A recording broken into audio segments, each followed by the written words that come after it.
আসসালামু আলাইকুম। আমন্ত্রণ জানাচ্ছি বাংলাভিউ সংবাদে। আপনাদের সাথে আছে আমি হাসান মোহাম্মদ শামীম। শুরুতেই জানিয়ে দেব লতিফ ট্রাভেলস সংবাদ শিরোনাম।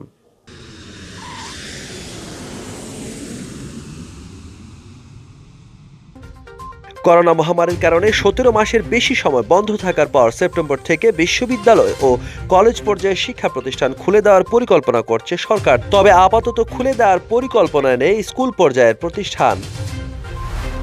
সিলেটের জকিগঞ্জে দেশের 28তম গ্যাস ক্ষেত্র আবিষ্কার, 68 বিলিয়ন ঘনফুট গ্যাস মজুদ উত্তোলন করা যাবে 12 বছর। সিলেট নগরীতে শেষ হয়েছে 3 দিনের গণটিকাদান কর্মসূচি। দীর্ঘ লাইনে দাঁড়িয়েও টিকা পাননি অনেকে, সবার জন্য টিকা নিশ্চিতের আশ্বাস মেয়রের। আগামী 15 আগস্টের মধ্যে দেশে আসবে করোনার 54 লাখ টিকা। সংকট কাটাতে চীন ও ভারত থেকে আরও টিকা প্রাপ্তির সম্ভাবনার কথা জানিয়েছেন স্বাস্থ্যমন্ত্রী। দেশের অর্থনৈতিক কর্মকাণ্ড সচল রাখতে বুধবার থেকে স্বাভাবিক নিয়মে চলবে ব্যাংকিং কার্যক্রম। সকাল 10টা থেকে বিকাল 4টা পর্যন্ত খোলা থাকবে সকল বাণিজ্যিক ব্যাংক। সারা দেশে করোনায় আরও 245 জনের প্রাণহানি, নতুন আক্রান্ত শনাক্ত 11,500। সিলেটে করোনায় প্রাণহানির সংখ্যা ছাড়ালো 800, 17 জনের প্রাণহানির দিনে আক্রান্ত শনাক্ত 700। বাহরাইনে বাংলাদেশ দূতাবাসের উদ্যোগে বঙ্গমাতা শেখ ফজিলাতুন্নেসা মুজিব শেখ কামালের জন্মদিন পালন। শুনছিলেন শিরোনাম, এবারে বিস্তারিত। মহামারীর কারণে 17 মাসের বেশি সময় বন্ধ থাকার পর সেপ্টেম্বর মাস থেকে বিশ্ববিদ্যালয় কলেজ পর্যায়ে শিক্ষার্থীদের দিয়ে শিক্ষা প্রতিষ্ঠান খুলে দেওয়ার পরিকল্পনা করছে সরকার। তবে স্কুল পর্যায়ের শিক্ষার্থীদের আপাতত এই পরিকল্পনা থেকে বাদ রাখা হয়েছে, যদিও নভেম্বর-ডিসেম্বরে এসএসসি পরীক্ষা আয়োজনের চিন্তা রয়েছে সরকারের।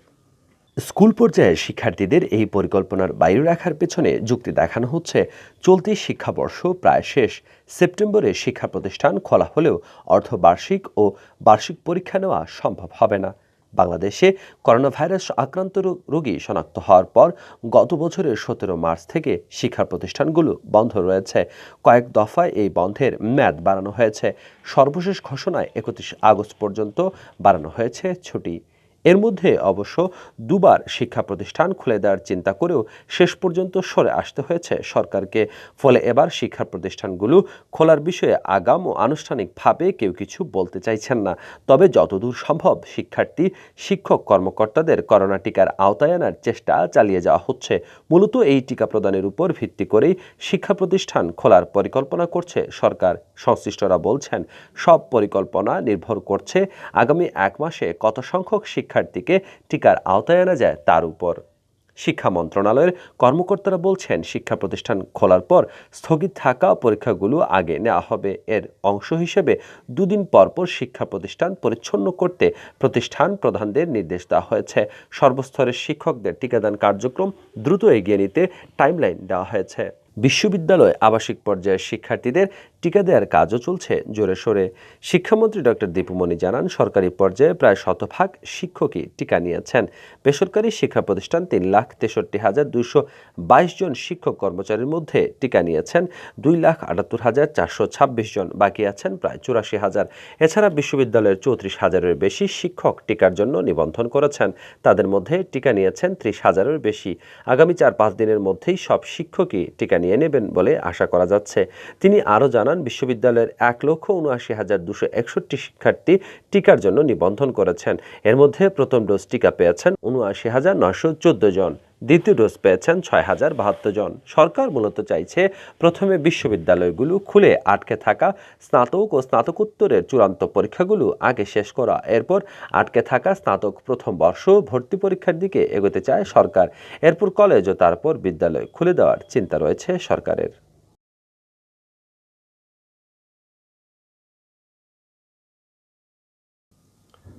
সিলেটের সীমান্তবর্তী জকিগঞ্জ উপজেলায় নতুন গ্যাস ক্ষেত্রের সন্ধান পাওয়া গেছে। এটি দেশের 28তম গ্যাস ক্ষেত্র হিসেবে ঘোষণা করেছেন বিদ্যুৎ ও জ্বালানি প্রতিমন্ত্রী নসরুল হামিদ বিপু। গ্যাস ক্ষেত্রটিতে প্রায় 68 বিলিয়ন ঘনফুট গ্যাস মজুদ আছে। এই 12-13 বছর ধরে এই গ্যাস উত্তোলন করা যাবে বলে জানিয়েছেন প্রতিমন্ত্রী। সোমবার জাতীয় জ্বালানি নিরাপত্তা দিবস উপলক্ষে energy security modern context challenge and way forward শীর্ষক ভার্চুয়াল সেমিনারে প্রধান অতিথির বক্তব্যে এমন মন্তব্য করেন প্রতিমন্ত্রী। প্রতিমন্ত্রী নসরুল হামিদ বিপু জানান, জকিগঞ্জে প্রায় ৬৮ বিসিএফ গ্যাসের মজুদ পাওয়া গেছে। এই গ্যাস ক্ষেত্র থেকে প্রতিদিন প্রায় ১ কোটি ঘনফুট গ্যাস উত্তোলন করা যাবে। সেই হিসেবে ওই গ্যাস ক্ষেত্র থেকে ১২-১৩ বছর গ্যাস উত্তোলন করা যাবে। মজুদকৃত গ্যাসের মূল্য প্রায় ১,২৭৬ কোটি টাকা বলে জানান প্রতিমন্ত্রী। জকিগঞ্জ গ্যাস ক্ষেত্রে প্রকল্প পরিচালক কবির আহমদ জানান, ওই ক্ষেত্র থেকে যে গ্যাস উত্তোলিত হবে তা জাতীয় গ্রিড লাইনে সরবরাহ করা হবে। এজন্য পাইপলাইন স্থাপনের কাজ শিগগিরই শুরু করা হবে। গত ৩-৪ বছর ধরে জকিগঞ্জ পৌরসভার আনন্দপুর এলাকায় নলকূপ বসাতে গেলে ভূগর্ভ থেকে গ্যাস বের হয়ে আসছিল। এ নিয়ে এলাকার লোকজনের মধ্যে কৌতূহলের সৃষ্টি হয়। বিষয়টি পেট্রোবাংলাকে অবগত করা হলে তারা অনুসন্ধানে নামে। প্রায় ২ বছর ধরে বাপেক্স গ্যাস প্রাপ্তির সম্ভাবনা নিয়ে রূপকল্প ২ খনন প্রকল্পের আওতায় জকিগঞ্জে এক অনুসন্ধান কূপের খনন কাজ চালিয়ে আসছিল।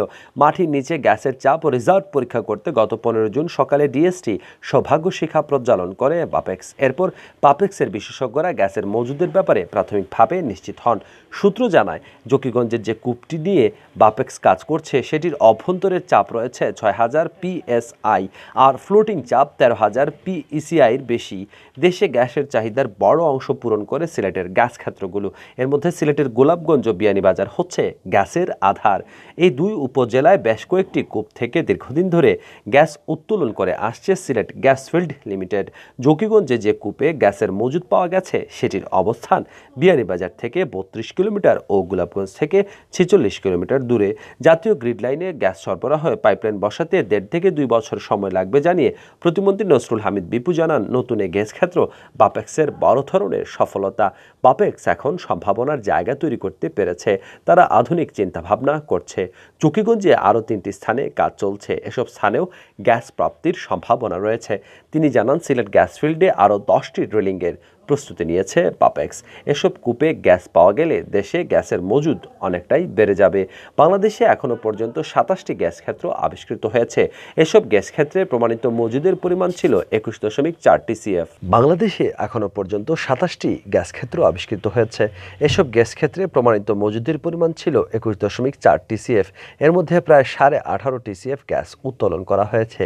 সে হিসেবে প্রমাণিত মজুদ অবশিষ্ট রয়েছে মাত্র ৩ টিসিএফ। এর বাইরে সম্ভাব্য মজুদ রয়েছে আরও প্রায় ৭ টিসিএফ। ১১৩টি কূপ থেকে প্রতি বছর উত্তোলিত হচ্ছে প্রায় ১ টিসিএফ গ্যাস। দেশীয় ও বিদেশি কোম্পানির মাধ্যমে প্রতিদিন প্রায় ২,৫০০ মিলিয়ন ঘনফুট গ্যাস উত্তোলিত হচ্ছে। সিলেট নগরীতে শেষ হয়েছে ৩ দিনের গণটিকা কার্যক্রম। গণটিকার ৩য় দিনের কেন্দ্রগুলোতে ছিল উপচে পড়া ভিড়। জাতীয় পরিচয়পত্রের ফটোকপি হাতে নিয়ে মানুষ আসেন টিকা দিতে, কিন্তু দীর্ঘক্ষণ অপেক্ষা করে অনেকেই টিকা দিতে না পেরে ফিরে যেতে হয়েছে। টিকা বঞ্চিতদের মুখে ছিল স্বেচ্ছাচারিতার অভিযোগ। তবে এসব অভিযোগ অস্বীকার করে সিটি কর্পোরেশনের মেয়র আশ্বস্ত করেছেন, পর্যায়ক্রমে নগরবাসীর জন্য টিকার ব্যবস্থা নিশ্চিত করা হবে। মোজাম্মেল হকের তোলা ছবিতে আমার করা একটি রিপোর্ট। সিলেটে গণটিকা কর্মসূচিতে মিলেছে অভাবনীয় সাড়া। ওয়ার্ড পর্যায়ে গণটিকা দেওয়ার শেষ দিনে প্রতিটি কেন্দ্রে ছিল মানুষের সরব উপস্থিতি। সমাজের উচ্চ ও মধ্যবিত্তদের পাশাপাশি নিম্নবিত্ত মানুষের মাঝেও টিকা দেওয়ার আগ্রহ ছিল ব্যাপক। সকাল থেকেই টিকাদান কেন্দ্রগুলোতে লাইন ধরে টিকার অপেক্ষা করতে দেখা গেছে মানুষজনকে। তবে দীর্ঘক্ষণ লাইনে দাঁড়িয়েও টিকা না পাওয়ারও ক্ষোভ ছিল অনেকের মাঝে। আমরা তো সকালে ৮:৩০ বই দিছি, কাগজ দিছি, তখন দিলার রিটার্ন ১৪ তারিখ আইলাম। আপনার সরকারি চাকরি পাইলাম। আমরা আইছি সকাল ৭টার সময়, ৮টার সময় কাগজ জমা দিছি। ফার্স্টে আমরা জমা দিছি আমরা কাগজ, কিন্তু আমরা ভ্যাকসিন নাই আপনার। এখন ভ্যাকসিন শেষ হয়ে গেছে। বেশিরভাগ কেন্দ্রে কর্মরত ভলান্টিয়াররা তাদের নিজের আত্মীয় স্বজনদের টিকা দিয়ে দিচ্ছেন, অথচ ঘন্টার পর ঘন্টা লাইনে দাঁড়িয়ে মিলছে না টিকা, এমন অভিযোগও করেছেন কেউ কেউ। এই যে 2 দিন, আজ 2 দিন ভ্যাকসিন নাই, এখন চলে যাচ্ছে সকাল 8টা থেকে একটা সময় এসে বলতেছে ভ্যাকসিন নাই, চলে যান। এই ধরনের হাস্যকর কথার এই ধরনের মানে কি? কে অধিকার দিল এদের? প্রশাসনকে এই যে 6 নম্বর ওয়ার্ড আনোয়ারা মতিন একাডেমি, আজ 2 দিন এর জবাব তুমি করতে হবে। গণটিকার শেষ দিন সবাই চেয়েছেন ঘরের কাছের কেন্দ্র থেকে টিকা দিতে, তাই মানুষের উপস্থিতি ছিল বেশি। পর্যাপ্ত টিকা না থাকায় মানুষকে বোঝাতেও বেগ পেতে হয়েছে অনেক কেন্দ্রে, জানালেন এই জনপ্রতিনিধি। ও সেন্টারে 200 যে জায়গায়, ওই জায়গায় তো এত মানুষকে দেওয়া আমাদের সম্ভব না।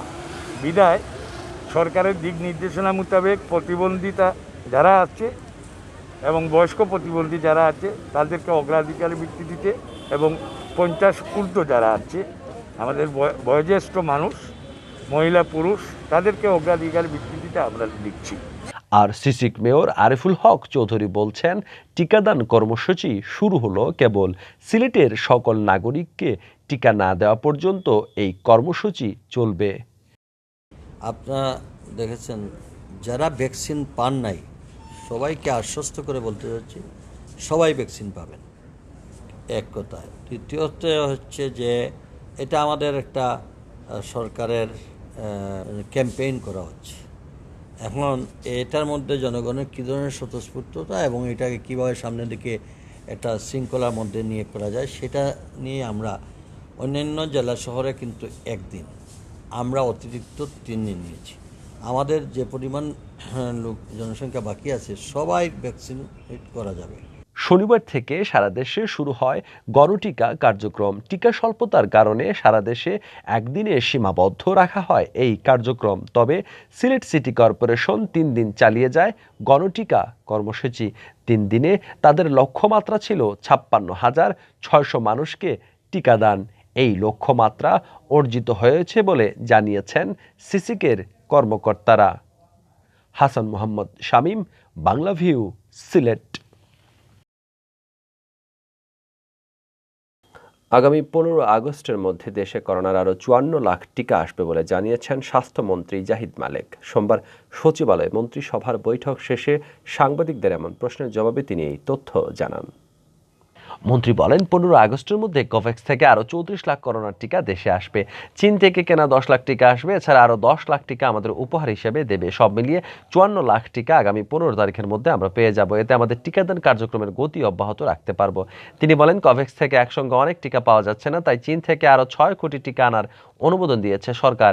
চীনের সঙ্গে এখন আমরা চুক্তির পর্যায়ে আছি, অর্থনৈতিক কমিটিতে গিয়ে পাস হয়ে যাবে। ওই টিকা এলে টিকা কার্যক্রম অনেক জোরদার হবে বলেও জানান স্বাস্থ্যমন্ত্রী। তিনি বলেন, চীন সেপ্টেম্বরে 10 থেকে 15 মিলিয়ন টিকা, অক্টোবরে 23 মিলিয়ন ও নভেম্বরে 23 মিলিয়ন টিকা পাঠাবে। পাশাপাশি কোভ্যাক্সের টিকাও আসবে। ফাইজারের টিকাও পাওয়ার কথা 6 মিলিয়ন। তিনি বলেন, আমরা আশা রাখি ভারতের কাছে যে টিকা রয়ে গেছে তাও পাবো। তিনি বলেন, টিকা এখন খুব প্রয়োজন। টিকা নিয়ে মানুষ সুরক্ষিত হয়, তবে মাস্ক পরতে হবে, সামাজিক দূরত্ব বজায় রাখতে হবে, কারণ টিকা নেওয়ার পর অ্যান্টিবডি তৈরি হতে সময় লাগে। বুস্টার ডোজ দিতে হয়, দ্বিতীয় ডোজ নিতে হয়। নিবন্ধন করে অনেকে টিকা নেওয়ার SMS পাচ্ছেন না কেন জানতে চাইলে স্বাস্থ্যমন্ত্রী বলেন, টিকা হাতে থাকলে মেসেজ যেতে থাকবে, আর টিকা যখন হাতে থাকবে না তখন মেসেজ যায় না। টিকা প্রাপ্তির সাপেক্ষে মেসেজ দেওয়া হয়। সামনে টিকা আরো বেশি করে আসবে, তখন আরো বেশি করে মেসেজ যাবে।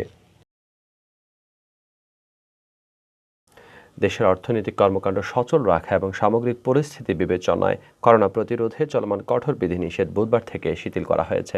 ওই দিন থেকে স্বাভাবিক নিয়মে ব্যাংকিং কার্যক্রম চলবে। সোমবার বাংলাদেশ ব্যাংকের ডিপার্টমেন্ট অব অফসাইট সুপারভিশন থেকে এই বিষয়ে একটি নির্দেশনা জারি করা হয়েছে। বাংলাদেশ ব্যাংকের নির্দেশনায় বলা হয়েছে, 11 আগস্ট বুধবার থেকে স্বাভাবিক ব্যাংকিং কার্যক্রম পরিচালিত হবে। এই সময় লেনদেন হবে সকাল 10টা থেকে বিকেল 4টা পর্যন্ত, আর লেনদেন পরবর্তী কার্যক্রম চলবে সন্ধ্যা 6টা পর্যন্ত। এতে বলা হয়, অফিসের কর্মপরিবেশে সামাজিক দূরত্ব বজায় রাখার পাশাপাশি সব ক্ষেত্রে মাস্ক পরিধান নিশ্চিত করতে হবে এবং স্বাস্থ্যবিধি যথাযথভাবে অনুসরণ করতে হবে। সারা দেশে গেল 24 ঘন্টায় করোনা আক্রান্ত হয়ে আরও 245 জনের মৃত্যু হয়েছে। এ নিয়ে করোনায় দেশে মোট মৃত্যুর সংখ্যা দাঁড়িয়েছে 22,897 জনে। এ সময় নতুন করে শনাক্ত হয়েছেন 11,463 জনে। নিয়ে দেশে মোট শনাক্তের সংখ্যা বেড়ে দাঁড়ালো 13,65,058 জনে। সোমবার স্বাস্থ্য অধিদপ্তর থেকে পাঠানো একটি করোনা বিষয়ক নিয়মিত সংবাদ বিজ্ঞপ্তিতে এই তথ্য জানানো হয়েছে। স্বাস্থ্য অধিদপ্তরের বিজ্ঞপ্তিতে বলা হয়েছে, 24 ঘন্টায় করোনা থেকে সুস্থ হয়েছেন 14,412 জন, আর এ পর্যন্ত মোট সুস্থ হয়েছেন 12,19,859 জন। গেল 24 ঘন্টায় সারা দেশে নমুনা সংগ্রহ করা হয়েছে 46,953 জনের, আর পরীক্ষা করা হয়েছে 47,207টি। নমুনা পরীক্ষার তুলনায় শনাক্তের হার 24.28%। দেশে এ পর্যন্ত মোট নমুনা পরীক্ষা করা হয়েছে 81,64,617টি। মোট পরীক্ষার তুলনায় শনাক্তের হার 16.72%। বিভাগ ভিত্তিক বিশ্লেষণে দেখা যায় 24 ঘন্টায় মারা যাওয়াদের মধ্যে ঢাকা বিভাগের আছেন 83 জন। এছাড়া চট্টগ্রামের 71, রাজশাহীতে 10, খুলনায় 25, বরিশালে 6, সিলেটে 18, রংপুরে 19 ও ময়মনসিংহে 13 জন মারা গেছেন। নারী ও পুরুষের হিসেবে দেখা গেছে 24 ঘন্টায় মারা যাওয়াদের মধ্যে 128 জন পুরুষ এবং 117 জন নারী। এদের মধ্যে 11 জন বাসায় মারা গেছেন, বাকিরা হাসপাতালে মারা গেছেন। মোট মারা যাওয়াদের মধ্যে পুরুষ 15,230 জন এবং নারী 7,666 জন। গত বছরের 8 মার্চ দেশে প্রথম 3 জনের দেহে করোনা ভাইরাসের অস্তিত্ব শনাক্ত হয়। এর 10 দিন পর 18 মার্চ দেশে ভাইরাসে আক্রান্ত হয়ে প্রথম একজনের মৃত্যু হয়।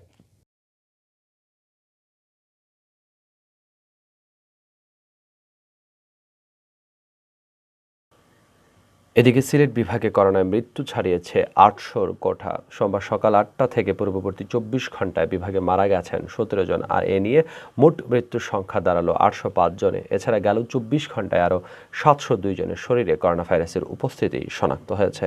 সোমবার দুপুরে সিলেট বিভাগীয় স্বাস্থ্য পরিচালকের কার্যালয় থেকে প্রেরিত এক প্রতিবেদনে এই তথ্য জানানো হয়েছে। প্রতিবেদনে উল্লেখ করা হয়, সোমবার সকাল 8টা থেকে পূর্ববর্তী 24 ঘন্টায় মারা যাওয়া 17 জনের মধ্যে সিলেট জেলার 15 জন এবং একজন করে রয়েছেন সুনামগঞ্জ ও মৌলভীবাজারের। আর সব মিলিয়ে মারা যাওয়া 805 জনের মধ্যে সিলেট জেলার সর্বোচ্চ 643 জন রয়েছেন। বাকিদের মধ্যে 59 জন সুনামগঞ্জে, 64 জন মৌলভীবাজারের ও 39 জন হবিগঞ্জের বাসিন্দা। সর্বশেষ 24 ঘন্টায় সিলেট বিভাগে যে 702 জনের শরীরে করোনা শনাক্ত হয়েছে তাদের মধ্যে 429 জন সিলেটের, সুনামগঞ্জে 86 জন, মৌলভীবাজারের 106 জন ও হবিগঞ্জের 81 জন। 2139 জনের নমুনা পরীক্ষা করে তাদেরকে শনাক্ত করা হয়েছে। শনাক্তের হার 32.82%। সব মিলিয়ে বিভাগে আক্রান্তের সংখ্যা এখন 45,864 জন। তার মধ্যে সিলেট জেলায় 28,486 জন, সুনামগঞ্জে 5,307 জন, মৌলভীবাজারে 6,549 জন ও হবিগঞ্জের 5,522 জন রয়েছেন। এদিকে সিলেট বিভাগে আরও 470 জন করোনা রোগী সর্বশেষ 24 ঘন্টায় সুস্থ হয়ে উঠেছেন। তাদের নিয়ে সুস্থ হওয়াদের সংখ্যা এখন 33,530 জন। সিলেট বিভাগীয় স্বাস্থ্য পরিচালক ডক্টর হিমাংশু লাল রায় জানান, সিলেটে বর্তমানে 478 জন করোনা রোগী হাসপাতালে ভর্তি রয়েছেন। তাদেরকে প্রয়োজনীয় চিকিৎসা প্রদান করা হচ্ছে।